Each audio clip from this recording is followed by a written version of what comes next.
What's up, everyone? Dave back. Probably just for a little one-off. I don't know. I haven't really been buying records too much in the past few years, but I went to a thrift store twice on two different occasions and found some pretty cool stuff. So I figured I'd show it. Without further ado, this video is brought to you by, but not really, Stewart's Orange and Cream. So, without further ado, to the greatest rock band of all time, Molly Hatchet.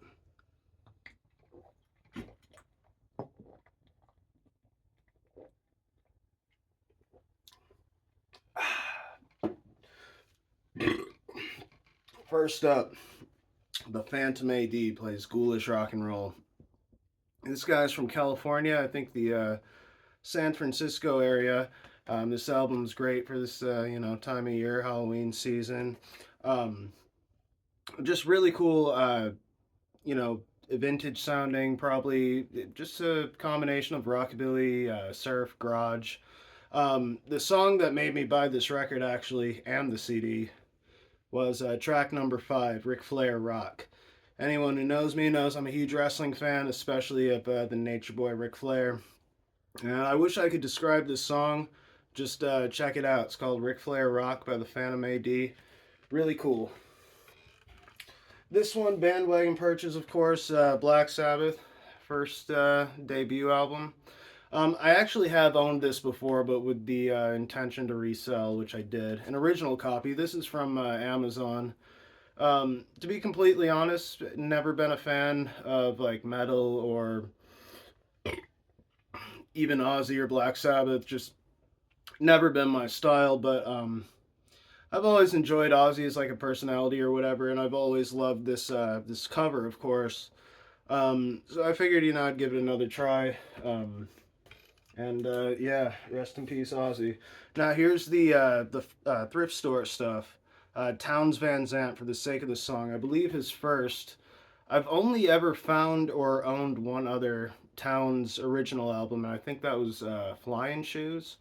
Um, this I found for $1. It had just come in. One of the employees working there told me that some records had just come in. They hadn't been priced yet. Now, had this been priced, I don't know if they probably wouldn't have priced it too high, but it's definitely, even in its condition, which isn't bad, I definitely think it's worth more than a dollar. I was just so surprised and happy to find that in not too bad a condition. Next one, Jackie Wilson, Baby Workout.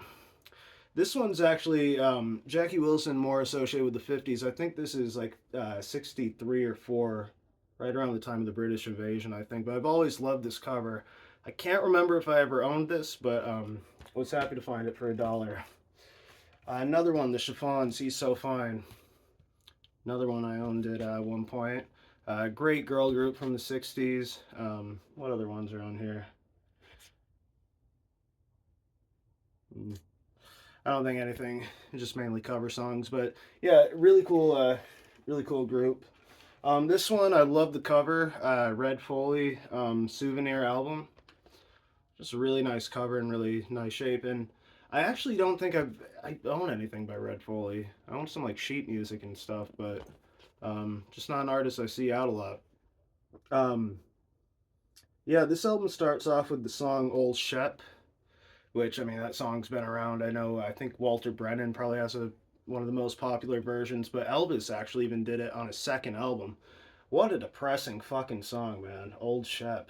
About a, boy growing up with his dog till, 14, 15 years later, the dog has to be put down and he goes out and shoots it. So, I mean, just an absolutely depressing song to listen to. But, yeah, cool to have some Red Foley stuff. I found this one at an antique store.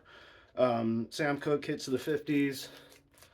And by Hits of the 50s, it's a lot of standards, easy listening type stuff. Which, I mean, Sam's voice is good no matter what he sings, but if I'm to listen to this style of music, I'd probably go with like Nat King Cole or something. But like I said, Sam's voice is incredible no matter what he sings. So I was happy to find that. Bob Dylan and the band, Planet Waves, never actually owned a copy of this. And speaking of the band, another one I never owned a copy of, and I see it out all the time, just never picked it up. And it's always in this condition too, always in really bad condition. Stage Fright, the band. Yeah, just a really classic album. Um, some Hank Williams stuff, Honky Tonkin', really great cover. Um, a lot of albums you're gonna find by Hank Senior, are gonna be pretty much probably after he passed.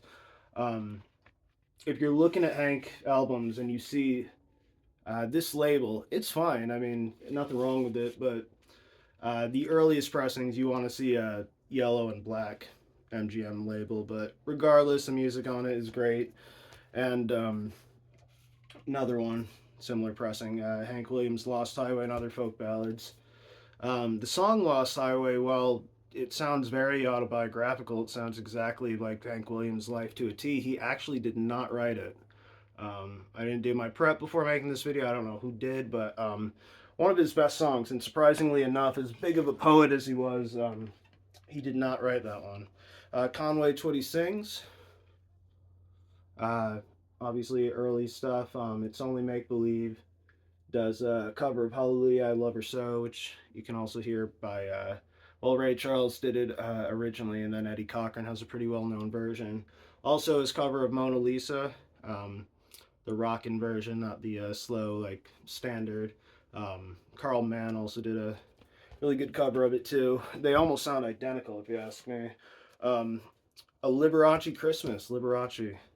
You know, Liberace gets a lot of shit, you know, but he actually rocks. I mean, he's really fucking cool. I'm always picking his stuff up. Another cool one, cool garage kind of surf sort of thing. The Astronauts, everything is a-okay. I have some 45s by them, but never seen this album. I don't think it's like rare or valuable or anything, although it looks like it could be some kind of private pressing type of thing. Yeah, just really happy to come across that.